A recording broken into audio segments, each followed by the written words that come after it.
Now, the identity theft of Kalahari resources that was being exchanged on Cipro last year raised a stark reminder to South African companies of the real dangers of this kind of fraud. And there's been a new drive to make companies aware of these dangers. And here to tell us a bit more about that is Mr. Colin, CEO of WinDeed. Sir, welcome to Expresso. Morning, Katlego. Very good to have you here. Now, let's talk about company theft, but more specifically, company hijacking, rather.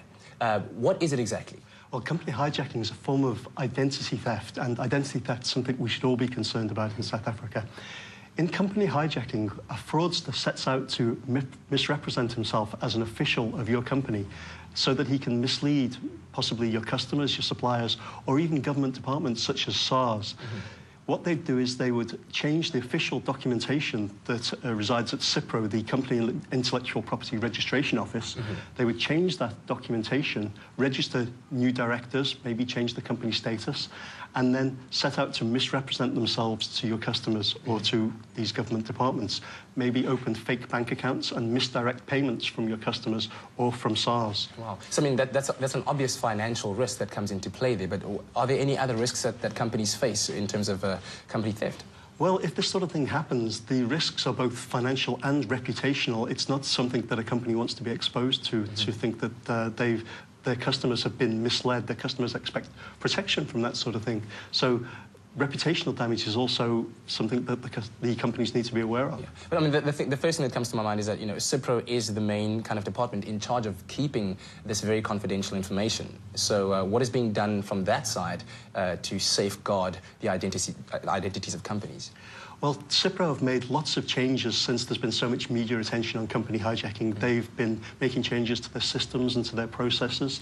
There's also been lots of suspensions of staff, possibly for collusion or collaborating and corruption. So Cipro are making those sort of changes. They're working very closely with SARS to look for instances where this sort of thing might be happening. Also, Cipro, from the end of this month, is changing. They're going to be the company commission at the end of the month.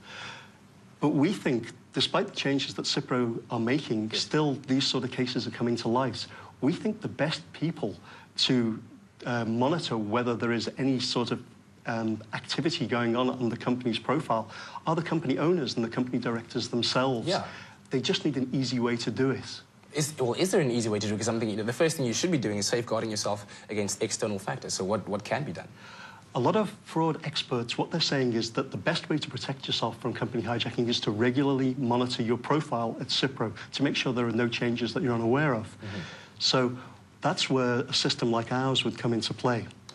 Because the most important thing to remember about company hijacking is the earlier that you recognize it's happening, the sooner you can start to mitigate the consequences and the damage that can ensue. Company Alert is a system that we've set up. We've set up a website called www.companyalert.co.za. And every day, my company, WinDeed, takes a download from Cipro of all of the transactions that have taken place on the previous day. A customer of ours would come along to the Company Alert website, list the companies that they're concerned about, and then we'll monitor those companies on their behalf. If anything changes in those companies, we'll let you know by email.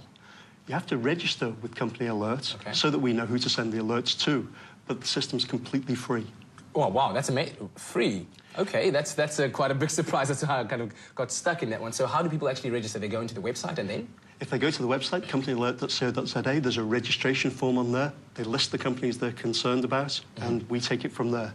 We send them alerts if anything changes, and every month we send them a status update, just in case they've missed an alert. Yeah. So, I mean, other than this, I mean, what else can be done? Do you think that would kind of guarantee a company foolproof, you know, with mitigating factors being implemented from Cipro's side and from the company side in terms of Company Alert? Would that cover you? There are lots of forms of identity theft that we can't monitor. There's, for example, bank phishing scams that are going on. People have to be made more and more aware about how they're interacting, and social engineering can cause the loss of data and the loss of integrity of data. So people have to be very aware of who they're transacting with. If they're giving out official company documentation, for example, the sort of documentation you'd give out to answer a tender, you have to be very careful to know who you're giving that documentation to and take the steps to protect yourself. Thank you very much for that piece of advice. I really appreciate it. Yeah. I know you were watching the show the other day, so what did you think of my Irish accent today? I thought that was very convincing, yes. Thank you very much. I really appreciate that. So for more information on that, of course, you can go onto our website, expressoshow.com. But if you are a small to medium-sized enterprise owner, this has been a very, very relevant topic to you, and you want to keep abreast of all these kind of issues. This is Expresso on SABC3.